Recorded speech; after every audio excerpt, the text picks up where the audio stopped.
இன்றே டவுன்லோட் செய்து உங்கள் ஃபேவரட் ஷோக்களை என்ஜாய் பண்ணுங்க. ஏங்க என்ன ரொம்ப நேரமா ஏதோ யோசிச்சுட்டே இருக்கீங்க? இல்ல, கதிர் அவனோட ஏஜென்சி திறப்பு விழாவுக்கு நம்மளெல்லாம் கூப்பிட்டான்ல. பாவம் அவன். யாரு அவன்? பாவமா? என்னதான் இருந்தாலும் அவன் நம்ம வீட்டுல வளர்ந்த பையன். அவனுக்காக நம்ம தானே போகணும். ஆனா கோபத்துல அண்ணன் போக மாட்டேன்னு சொல்லிட்டாரா, அத மீறி நாம எப்படி போக முடியும்? அவன் பண்ணத யாரும் எல்லாத்தையும் மறந்துட்டு உடனே நான் வரேன்லாம் சொல்ல மாட்டாங்க.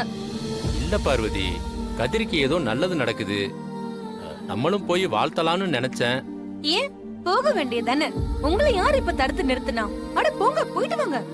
ஏய், அண்ணனை மீறி எப்படி போறது? அதுவும் இல்லாம பத்திரிக்கையில அண்ணனோட பேர் மட்டும்தானே இருந்துச்சு, என்னோட பேர் இல்லல்ல. அப்புறம் எப்படி என்னால போக முடியும்?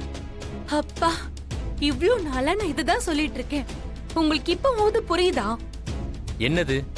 இந்த வீட்டுக்கு யாரு பத்திரிக்கை எடுத்துட்டு வந்தாலும் அதுல ரகுராமன்ற பேரை மட்டும்தான் போட்டுட்டு வராங்க.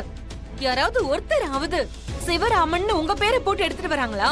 ஏய், நம்ம குடும்பத்தோட தலைவர் அண்ணன் தான், அப்ப அவர் பேரை தானே போடுவாங்க.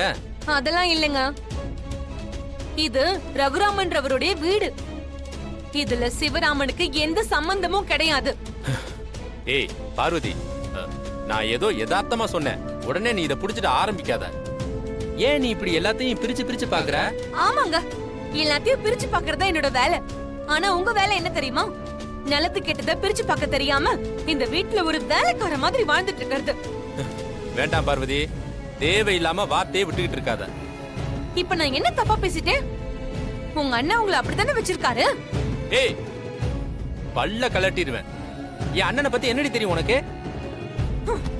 உங்க அண்ணனை பத்தி எனக்கு எதுவும் தெரிய வேண்டாம். ஆனா நீங்க இந்த வீட்டுல ஒரு தம்பியா வாழல. ஒரு கணக்கு போடுறவனா, சில்லற வேலை செய்யற வேலைக்காரனா, ஒரு டிரைவரா தான் வாழ்ந்துட்டு இருக்கீங்க. அத ஞாபகம் வச்சுக்கோங்க. அவருக்கு நீங்க ஒரு சம்பளம் வாங்காத வேலைக்காரன் தான். என்னடி சொன்ன?